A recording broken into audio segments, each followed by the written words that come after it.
मेरा कार्यक्रम था तमिलनाडु में, और जैसे मेरा वहाँ कार्यक्रम था उसी समय एक लावण्या नाम की लड़की ने आत्महत्या कर लिया। बहुत फेमस केस हुआ है, लावण्या सुसाइड केस, 2022 की बात है। फिर मैंने वहाँ के लोगों से पूछा कि आत्महत्या क्यों किया, तो वो बताया कि उसको मिशनरी स्कूल में फोर्स किया जा रहा था, लगातार उसका ब्रेन वॉश किया जा रहा था, कन्वर्ट हो जाओ, कन्वर्ट हो जाओ, कन्वर्ट हो जाओ।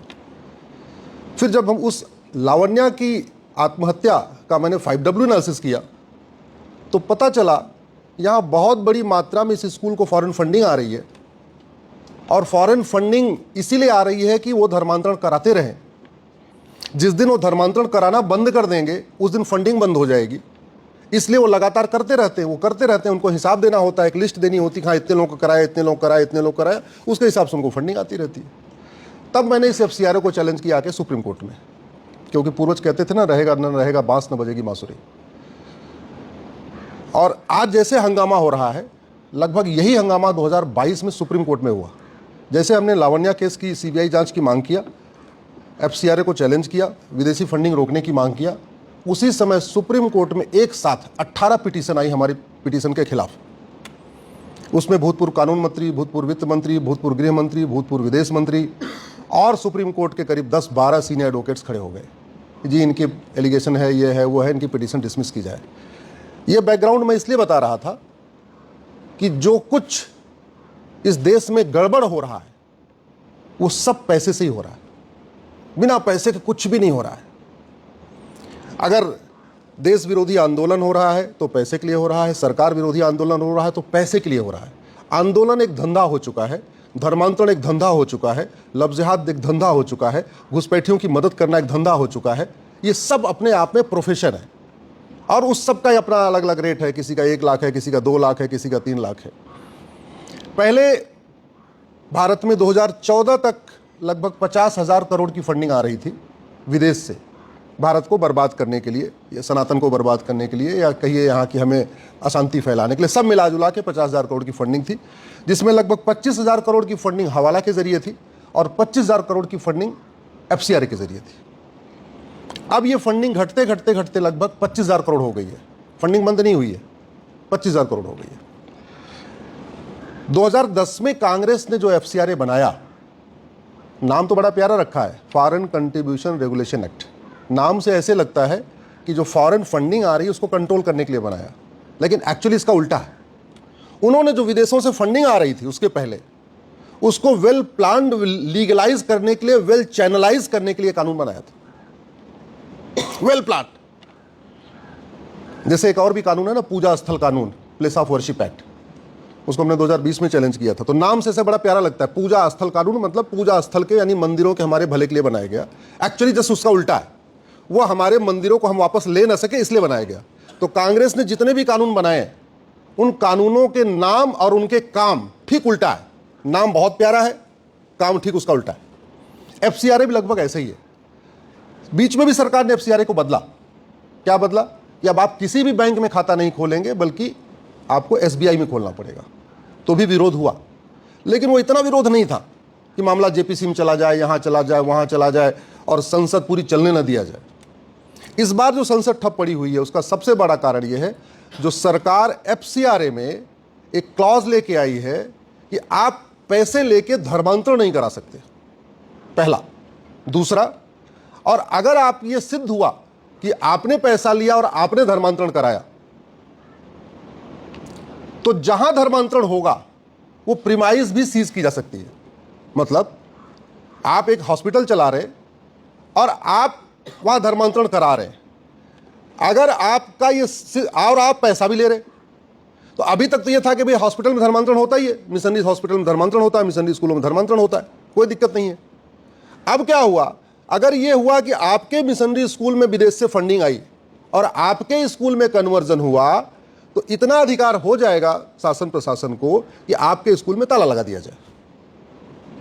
अगर आपके हॉस्पिटल में धर्मांतरण हुआ और यह सिद्ध हुआ कि आपके हॉस्पिटल में पैसा आया है, आपने बाहर से पैसा लिया है FCRA के, तो सरकार के पास इतना अधिकार होगा। हालांकि उसमें बहुत सारी कंडीशन है, ऐसा नहीं होगा कि बस पैसा आया तुरंत ताला लग जाएगा, उसकी बड़ी कंडीशन है। और अभी तो चूंकि ये बिल है, लास्ट में फाइनल शेप क्या लेगा मुझे नहीं पता, क्योंकि अब JPC को मामला रेफर होने वाला है। तो अगर आपके हॉस्पिटल में धर्मांतरण हुआ और यह पाया गया कि आपके हॉस्पिटल में पैसा आया, तो हॉस्पिटल में भी ताला लगाया जा सकता है। मतलब जहां धर्मांतरण हुआ और फॉरेन फंडिंग आई, वहां ताला लग सकता है। स्थान वो कुछ भी हो सकता है। स्थान वो चर्च भी हो सकता है, वो हॉस्पिटल हो सकता है, वो स्कूल हो सकता है, वो चंगाई सभा हो सकती है, वो कुछ भी हो सकता है। आपकी और भी रिलीजियस प्लेसेस और मजहबी स्थान जहां पे भी हुआ। इसीलिए सारी समस्या है जो इतना हंगामा हो रहा है। अब मूल उद्देश्य यह है कि उनको, अच्छा, इस हंगामे से पता चल रहा है कि भारत में कितने मेजर स्केल पे धर्मांतरण हो रहा है। इस हंगामे से पता चल रहा है, हालांकि एफसीआर के नाम हंगामा नहीं हो रहा है, हंगामा किसी और नाम से हो रहा है, अलग अलग दूसरे इधर उधर दाएं बाएं मुद्दों से हो रहा है। और जिस तरीके से डिमांड की गई कि नहीं इसको जेपीसी भेजा जाए, जेपीसी भेजा, उससे ये भी पता चल रहा है कि कितने लाखों लोग इस पूरे धंधे में शामिल हैं धर्मांतरण के। उदाहरण के लिए अभी कुछ दिन पहले उत्तर प्रदेश में एक छांगुर जलालुद्दीन का केस आया। छांगुर जलालुद्दीन का पूरा भारत के 800 जिलों में से 500 जिलों में उसका नेटवर्क है, 600 जिलों में उसका नेटवर्क है। उसके 5000 लोग अलग अलग जिलों में हैं। और उसका रेट था कि भाई ब्राह्मण और अग्रवाल, जैन, माहेश्वरी, मारवाड़ी, छत्री की लड़की होगी तो 15 लाख रुपए रेट है। अगर वो यादव, पटेल, मौर्य, कुशवाहा की बेटी होगी तो 10 लाख रेट है। और अगर वो दलित, पासवान, सरोज, हमारे जो सैनी भाई हैं, इनकी बेटी होगी तो 5 लाख रेट है। ये ऑन रिकॉर्ड है, ये यूपी एसटीएफ की जांच में पाया गया। रेट अलग अलग हैं। फिर पता चला उसको 100 करोड़ की फंडिंग आई एफसीआरए से। इसलिए मैं कई बार कहता हूं कि अब समय आ चुका है कि एक बार कम से कम 10 वर्ष के लिए इस विदेशी फंडिंग को कंप्लीटली रोक दिया जाए। क्या ज़रूरत है? अरे मैं देश की सेवा करना है, जनता की सेवा करना है, वास्तव में हमें भला करना है तो हम आपस में मांग लेंगे, एक दूसरे से मांग लेंगे। है ना, इस देश में बहुत सारे बिजनेस व्यापार करने वाले, उन्हीं से मांग मांग के देश का भला कर लेंगे। एक बार इस विदेशी फंडिंग को अगर कंप्लीट रोक दिया जाए तो ज़्यादा अच्छा है। अमेंडमेंट आएगा, जेपीसी के बाद क्या आएगा, कैसा बिल आएगा, वो बाद में देखा जाएगा। धर्मांतरण की फंडिंग इस एफसीआरए के बाद भारत में जो ड्रग कारोबार हो रहा है, उससे जो पैसा आ रहा है, उससे भी हो रहा है। मेरी अभी 4 दिन पहले ही ड्रग के ऊपर मेरी पीआईएल पे माननीय सुप्रीम कोर्ट ने केंद्र सरकार सभी राज्य सरकारों को नोटिस जारी किया है, जिसमें मैंने आंकड़ों के हिसाब से बताया कि भारत में साल में 20 लाख लोगों की अकाल मौत हो रही है। अब 20 लाख लोग गंभीर रूप से घायल हो रहे हैं ड्रग से और 2 लाख लोगों की अकाल मौत हो रही है। अभी एक सर्वे हुआ है एम्स का, एम्स गोरखपुर ने किया है, एम्स गुवाहाटी ने किया है, एम्स मुंबई ने किया है, एम्स गांधीनगर ने किया है। भारत के 6 राज्यों में सर्वे हुआ है जहां ये पाया गया कि हर 5वां बच्चा ड्रग के चपेट में आ चुका है। तो ये जो ड्रग का पैसा है, इससे भी धर्मांतरण हो रहा है। विदेशी पैसा आ रहा है एफसीआरए के जरिए, उससे भी धर्मांतरण हो रहा है। गल्फ कंट्रीज से खाड़ी देशों का पैसा आ रहा है, उससे धर्मांतरण हो रहा है। भारत के अंदर जो ड्रग का पैसा है, उससे धर्मांतरण हो रहा है। और एक और बहुत जबरदस्त स्कीम है जिसके बारे में बहुत कम चर्चा है देश में, वो है मिशनरीज स्कूल की प्रीमाइसेस का पैसा। हो क्या रहा है? 1894 में कानून बना, अंग्रेजों ने बनाया, उसका नाम है लैंड एक्विजिशन एक्ट। जो काम मुगलों ने तलवार के दम पे किया, वो सारे काम अंग्रेजों ने कानून बना के किया। बस उनका सॉफ्ट था, उनका हार्ड था। कानून उन्होंने क्या कह के बनाया 1894 में कि देखो जी, हम देश भर में शासन व्यवस्था को ठीक करने के लिए हम कलेक्टर का ऑफिस बनाएंगे, तहसीलदार का ऑफिस बनाएंगे, कप्तान का ऑफिस बनाएंगे, इसलिए हम जमीन एक्वायर करेंगे। भारत के लोग बड़े अच्छे हैं, भाई ठीक है, अच्छी बात है, अगर शासन प्रशासन ठीक हो रहा है तो बना लो। और विरोध भी करते तो क्या करते? कुछ नहीं करते। तो कानून बन गया 1894 में, लैंड एक्विजिशन एक्ट। बड़े प्लान्ड वे में उन्होंने बहाना क्या लिया, हम कलेक्टर ऑफिस बनाएंगे, कप्तान ऑफिस बनाएंगे, ट्रेजरी का ऑफिस बनाएंगे, ये ऑफिस बनाएंगे। जहां वो ऑफिस बनाने के लिए 5 एकड़ जमीन चाहिए होती थी, वो 500 एकड़ एक्वायर कर लेते थे। उसी 1894 वाले कानून से पूरे देश भर में सिविल लाइन बनाई गई। दिल्ली में भी सिविल लाइन है ना, ये पूरे देश में जितनी सिविल लाइन है, प्रयाग में, कानपुर में और भी शिमला में, पूरे देश में जितनी सिविल लाइन है, ये सारी की सारी सिविल लाइन 1895, 1896, 1897, मतलब 1895 से शुरू हुई है, 1900 आते आते सब बन गई पूरी सिविल लाइन। तो उन्होंने क्या किया कि दिखाने के लिए कलेक्टर ऑफिस बनाया, कप्तान का ऑफिस बनाया, ट्रेजरी ऑफिस बनाया, जो सरकारी डिपार्टमेंट है बनाया, लेकिन साथ ही साथ 500 एकड़ 600 एकड़ जमीन उन्होंने चर्चेज और मिशनरियों को दे दिया। बेसिकली उस कानून का उद्देश्य था भारत में चर्चेज और मिशनरियों को लीगली स्टैब्लिश करना। स्टैब्लिश हो गई। चूंकि कानून बनाया था तो उन्होंने क्या किया, हमेशा के लिए तो जमीन दे नहीं सकते, उन्होंने 99 साल की लीज पे जमीन दिया। तो पूरे देश भर में जितनी सिविल लाइन है, इस सभी सिविल लाइन में जो जमीन अलॉट किया उन्होंने मिशनरीज को और चर्चेस को 99 ईयर की लीज पे अलॉट किया। 99 ईयर के लिए जो 1900 से शुरू हुई वो 2000 आते आते खत्म हो गई। बहुत सारे जो समझदार थे, चालाक थे, उन्होंने बैक डोर से दोबारा 99 ईयर की उसको रिन्यू करा लिया। जैसे अपना यहाँ पे एक स्कूल है सेंट स्टीफन, दिल्ली में, ये बड़ा फेमस स्कूल है जहाँ एडमिशन के लिए बहुत मारामारी रहती है। उन लोगों ने रिन्यू करा लिया, कुछ और भी लोगों ने रिन्यू करा लिया, लेकिन सब नहीं करा पाए 99 ईयर वाली। जहाँ उनको अनुकूल सरकार मिली, राज्य सरकार और केंद्र सरकार दोनों एक लाइन वाली मिल गई उनको, उन्होंने रिन्यू करा लिया।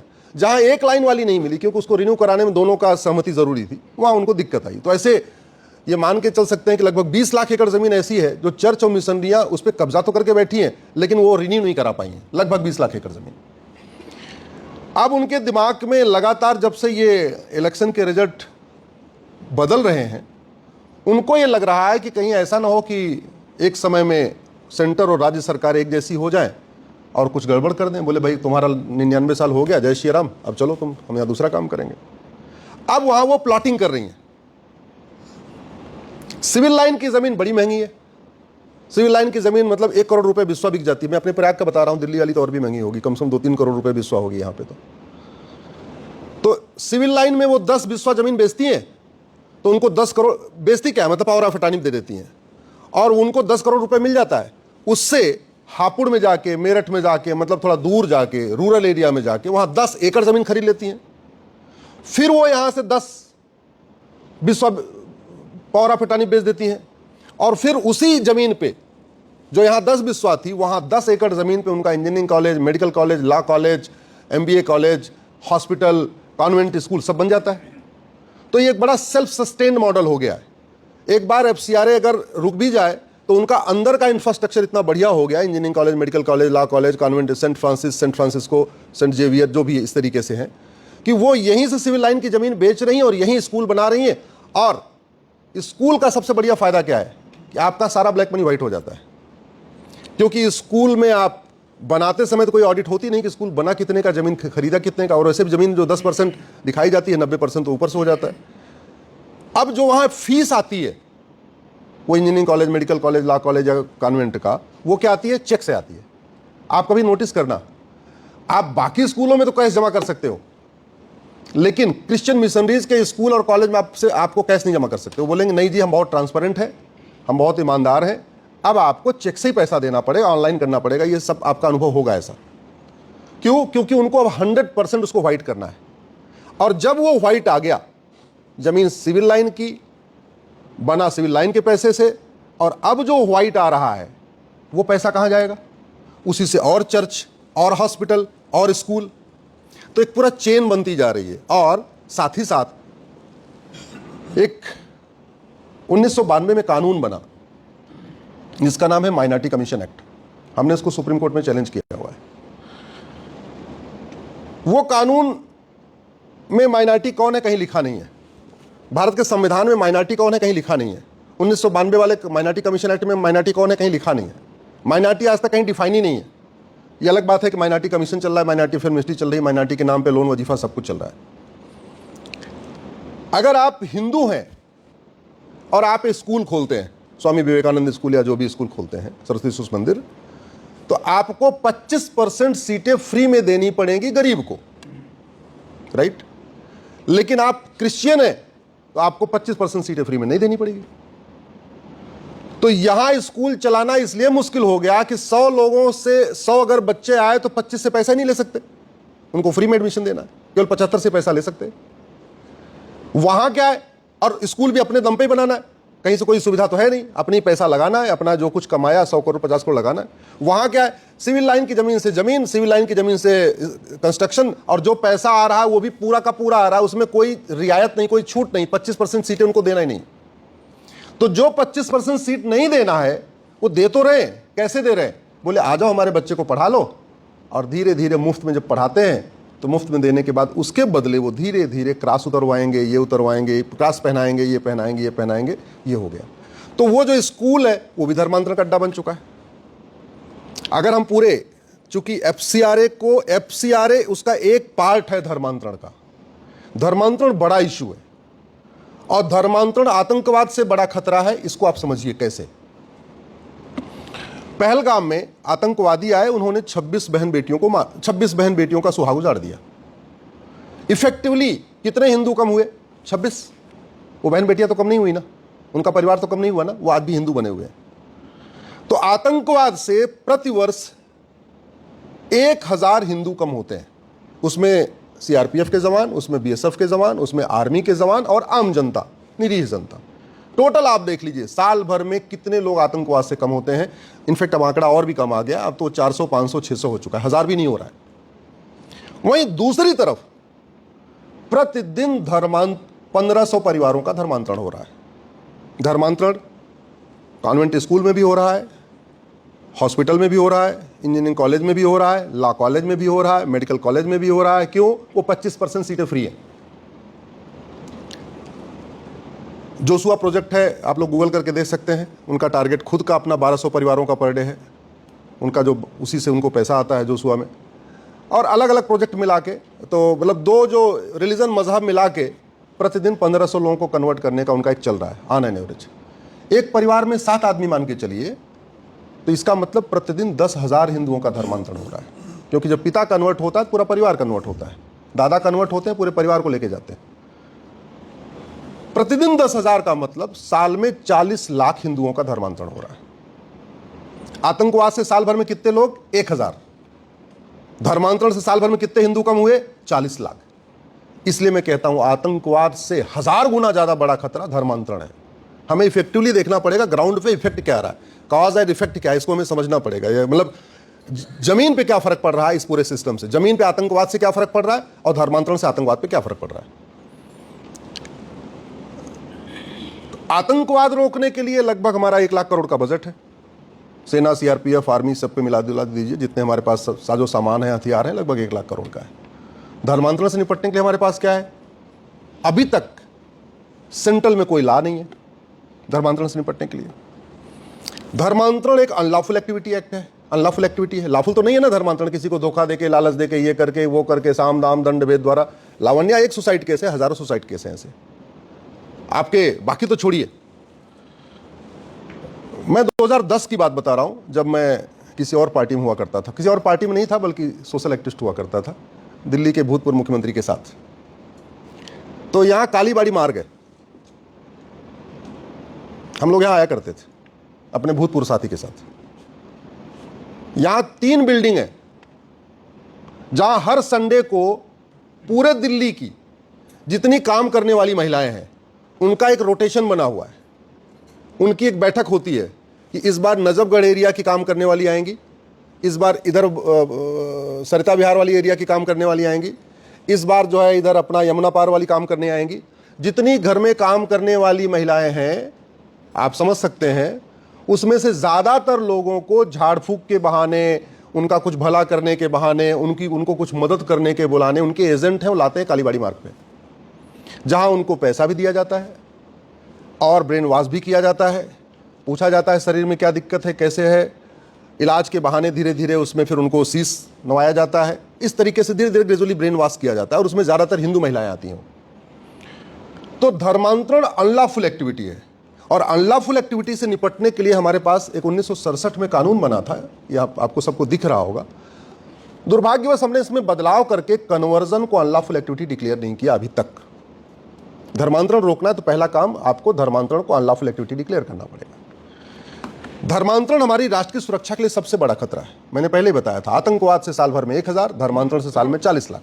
अल्टीमेटली जिसकी जितनी संख्या भारी उसकी इतनी हिस्सेदारी। संख्या कम होगी हिंदुओं की तो धीरे धीरे वो कमजोरी होती चली जाएगी। धर्मांतरण राष्ट्र की सुरक्षा के लिए खतरा है। राष्ट्र की सुरक्षा के लिए जो खतरा है उससे निपटने के लिए हमारे पास एक कानून भी है, नेशनल सिक्योरिटी एक्ट। दुर्भाग्यवश हमने इसमें बदलाव करके अभी तक ये नहीं लिखा कि राष्ट्र की सुरक्षा के लिए क्या क्या खतरा है। वो जो लावण्या वाली मेरी PIL है, लावण्या सुसाइड केस वाली, उसमें हमने मांग किया था कि धर्मांतरण को राष्ट्र की सुरक्षा के लिए खतरा घोषित कर दिया जाए। तो उस समय जस्टिस MR शाह की बेंच उसकी सुनवाई कर रही थी। उन्होंने 14 नवंबर 2022 के ऑर्डर में लिख भी दिया है कि हाँ, धर्मांतरण राष्ट्र की सुरक्षा के लिए खतरा है। ये मेरी PIL पे लिखा गया है, आप लोग भी गूगल कर सकते हैं। Conversion is a serious threat to national security, justice MR Shah, Ashwini Upadhyay, supreme court. आपको इसका डिटेल मिलेगा, सब सारे अखबारों में छपा हुआ है। धर्मांतरण ऑर्गेनाइज क्राइम है, अनऑर्गेनाइज नहीं है। वेल प्लान्ड क्राइम है, वेल ऑर्गेनाइज क्राइम है, होशो हवास में कराया जाता है, सोच समझ के कराया जाता है और पैसे के लिए कराया जाता है। और ऑर्गेनाइज क्राइम से निपटने के लिए सभी राज्यों के पास अपना अपना कानून है। जैसे महाराष्ट्र के पास मकोका है, गुजरात के पास गुजकोका है, यूपी के पास गैंगस्टर एक्ट है, MP के पास गुंडा एक्ट है। सभी राज्यों के पास अपना अपना कानून है, हिमाचल के पास अपना, सबके पास अपना अपना कानून है ऑर्गेनाइज क्राइम से निपटने के लिए। दुर्भाग्यवश हमने जो हमारा ऑर्गेनाइज क्राइम से निपटने के लिए कानून है, उसमें भी आज तक हमने धर्मांतरण को ऑर्गेनाइज क्राइम डिक्लेयर नहीं किया, इसलिए पुलिस उसको लगा नहीं पा रही है। धर्मांतरण एक्ट ऑफ टेररिज्म है और एक्ट ऑफ टेररिज्म से निपटने के लिए BNS में सेक्शन 113 है, लेकिन उसमें हमने धर्मांतरण को एक्ट ऑफ टेररिज्म डिक्लेयर नहीं किया है। हमारे पास SC ST एक्ट है, इसमें हमने प्रावधान किया हुआ है कि 2 महीने के अंदर केस डिसाइड करना है। हमारे पास कुछ राज्यों के पास भी धर्मांतरण वाले कानून है, सेंटर में तो नहीं है, लेकिन उन राज्यों के कानून में भी धर्मांतरण की टाइमलाइन, इन्वेस्टिगेशन की टाइमलाइन क्या होगी और ट्रायल की टाइमलाइन क्या होगी नहीं लिखा हुआ है। जैसे अभी पेपर लीक का कानून बना है, अच्छा कानून बना पहले से, उसमें लिखा हुआ है पेपर लीक के कानून में कि आपको 2 महीने के अंदर इन्वेस्टिगेशन करना है और 3 महीने के अंदर ट्रायल करना है। हम कह रहे हैं 2 महीने में नहीं होगा तो 6 महीने में इन्वेस्टिगेशन हो जाएगा, 3 महीने में ट्रायल नहीं होगा तो 9 महीने में हो जाएगा, लेकिन साल भर में एटलीस्ट पेपर लीक का केस डिसाइड हो जाएगा। हमने धर्मांतरण के मामले में जो कानून है भी हमारा राज्यों वाला, उसमें हमने न इन्वेस्टिगेशन की टाइमलाइन रखी है, कितने महीने में इसका इन्वेस्टिगेशन होगा, न कोई ट्रायल का हमने कोई टाइमलाइन रखी है। हमारे पास बाकी अलग अलग चीज़ों के लिए स्पेशल कोर्ट बनी है, SC ST के लिए स्पेशल कोर्ट है, पॉक्सो के लिए स्पेशल कोर्ट है, लेकिन कन्वर्जन के मामले में कोई स्पेशल कोर्ट भी नहीं है जहां टाइमली डिसाइड हो जाए। भारत का संविधान कहता है कि नागरिकता देने और नागरिकता लेने के लिए कानून बनाइए, यह है आर्टिकल 11। उस आर्टिकल 11 के स्पिरिट में 1955 में यह कानून बना, इसका नाम है सिटीजनशिप एक्ट। ऐसा कानून बनाया हमारे चाचा जी ने कि आज तक करोड़ों लोगों को नागरिकता मिल चुकी है, लेकिन किसी की नागरिकता गई नहीं है आज तक। आप लोग भी सर्च करके देख लीजिए, किसी आतंकवादी की नागरिकता नहीं गई, किसी अलगाववादी की नागरिकता नहीं गई, किसी जासूस की नागरिकता नहीं गई, किसी बलात्कारी की नागरिकता नहीं गई, किसी की नागरिकता नहीं गई। ऐसा कानून है। तो धर्मांतरण रोकना है तो हमें इस कानून को भी बदलना पड़ेगा और सिटीजनशिप को खत्म करने का प्रावधान करना पड़ेगा। भाई ठीक है, आप भारत में रहो, कोई दिक्कत नहीं, आप यहाँ हवा लो, यहाँ पानी लो, भोजन करो, अन्न रहो, अपने घर में रहो। हाँ, आपकी सिटीजनशिप खत्म हो जाएगी, आप न चुनाव लड़ पाएंगे, न पार्टी बना पाएंगे, न ये कर पाएंगे। जब सिटीजनशिप खत्म होते ही कम से कम 100 चीज़ें ऐसी होती हैं जो 100 अधिकार वो बाहर हो जाएंगे। आप भारत में रहिए, भारत से निकाला नहीं जा रहा, लेकिन रहिए। तो आपको धर्मांतरण रोकने के लिए इसकी व्यवस्था करनी पड़ेगी। धर्मांतरण प्रयागराज में, यूपी का जो सबसे बड़ा धर्मांतरण का सेंटर है वो प्रयागराज में नैनी में एक यूनिवर्सिटी है। वो यूनिवर्सिटी उसी से बनी है। वो जो प्रयागराज की सिविल लाइन है, वो सिविल लाइन की जमीन बेच के प्रयागराज से थोड़ी दूर पे नैनी एक स्थान है, उस नैनी में उसको सियार्स यूनिवर्सिटी बोलते हैं, वो यूनिवर्सिटी बनाई गई है। यहीं की जमीन से जमीन खरीद लिया, यहीं की जमीन बेच के यहीं यूनिवर्सिटी बना लिया, और वो यूनिवर्सिटी धर्मांतरण का अड्डा बना हुआ है। धर्मांतरण के लिए जो सबसे बड़ा हमारा खतरा आ रहा है, जो देखा गया है कि धर्मांतरण के मामले में एक तो पुलिस को गवाह नहीं मिलते, क्योंकि बड़े चोरी चोरी छिपके होता है, और गवाह मिलते भी हैं तो गवाहों को खरीद लिया जाता है, फिर वो सबूत के अभाव में बरी हो जाते हैं। वो सियासी यूनिवर्सिटी का जो चांसलर है, लाल करके नाम है उसका, बी लाल करके, उसको पुलिस ने थोड़ा पकड़ा भी, लेकिन कुछ हो नहीं पाया। क्यों? क्योंकि गवाही नहीं, कोई तैयारी नहीं। और वो भी क्योंकि धर्मांतरण वो प्रीमाइस के अंदर होता है ना, सड़क पे थोड़ी होता है। धर्मांतरण या तो मिशनरी स्कूल के अंदर होगा या हॉस्पिटल के अंदर होगा, वहां उन्हीं के लोग होंगे, गवाही कौन देगा? हाँ भाई धर्मांतरण हो गया। एक ये बड़ा खतरा है। तो मेरा मानना है कि धर्मांतरण को रोकने के लिए केवल FCRA को बदलाव की ज़रूरत नहीं है, बल्कि मल्टी डायमेंशनल, मल्टी एंगल से काम करना पड़ेगा। ये हमारे लिए सबसे बड़ा खतरा है। प्रतिवर्ष लगभग 5 लाख बहन बेटियां गायब हो रही हैं, उसमें से 1.5 लाख तो वापस मिल रही हैं पुलिस के प्रयास के बाद, और अलग अलग तरीके से प्रयास के, परिवार के प्रयास के बाद 3.5 लाख नहीं मिल रही हैं। इसका मतलब ये हुआ कि 1000 बेटियां लव जिहाद का शिकार हो रही हैं पर डे। 1500 परिवारों का धर्मांतरण, मतलब 40 लाख लोगों का धर्मांतरण हो रहा है पर डे। शायद हमें पता नहीं है, मैं पूर्वांचल का रहने वाला हूँ, प्रयाग का, मैं भी रेगुलर में जाता रहता हूँ अलग अलग जिलों में, मतलब जहाँ पे भी जा रहा हूँ सबसे ज़्यादा अटैक हमारे दलित समुदाय के ऊपर है और बाकी समुदायों के ऊपर है, और वो उन्हीं में से करवा रहे हैं। कैसे करवा रहे हैं? भाई हर समाज में एक पढ़ा लिखा व्यक्ति होता है, वो चाहे दलित हो, चाहे आदिवासी हो, कोई भी, हर समाज में पढ़ा लिखा व्यक्ति है। अगर वो पढ़ लिख के मान लो इंजीनियर बन जाए, तो कितना पैसा कमाएगा महीने में? 1 लाख रुपए। सरकारी टीचर बन जाए, महीने में 1 लाख रुपए कमाएगा। डॉक्टर बन जाए, महीने में 2-3 लाख रुपए कमाएगा। लेकिन अगर वो इनमें से कुछ भी ना करे, केवल अपने समाज के लोगों को कन्वर्ट करना शुरू कर दे, तो वो साल में 50 लाख 60 लाख आराम से कमा सकता है। इतना प्रॉफिटेबल धंधा है, इतना प्रॉफिटेबल धंधा है। कई बार तो मुझे 2-4 अपनी PIL वापस लेने के लिए करोड़ों के ऑफर आ चुके हैं, करोड़ों के ऑफर आए। ये वाली पिटीशन वापस ले लीजिए, 10 करोड़ लीजिए। कितना पैसा है, आप सोच सकते हैं कितना पैसा है। तो सरकार जो FCRA कानून ला रही है, अच्छा है, बिल्कुल ज़रूरत ये है। लेकिन FCRA के साथ साथ मुझे मेरा मानना है कि अब समय आ चुका है, धर्मांतरण पूरे देश की समस्या है। पंजाब की बहुत बुरी हालत है, और ये मैं दिल्ली में बैठे बैठे नहीं बता रहा हूँ। पंजाब के सभी जिलों में मेरा पिछले 3 साल में सभी जिलों में मेरा जाना हो चुका है, चाहे वो कपूर अपने भटिंडा हो, चाहे आपका जालंधर हो, चाहे हर जिले में जा चुका हूँ। वहाँ सबसे बड़ी समस्या आ रही है साइलेंट कन्वर्जन। और वो कैसे हो रहा है? तरीका यही है, पैसा देके पैसा देके पैसा देके उसी समुदाय के लोगों को पहले पैसा ऑफर कर दिया जा रहा है। सरकारी नौकरी सबको नहीं मिल सकती है, उनके लिए एक परमानेंट नौकरी हो गई है। मेरा मानना है कि जब तक फंडिंग नहीं बंद होगी और कठोर कानून नहीं बनेगा, तब तक धर्मांतरण नहीं रुकेगा, और धर्मांतरण नहीं रुकेगा, आने वाले समय में बहुत बड़ी समस्या आ जाएगी। बहुत बहुत धन्यवाद। प्रश्न?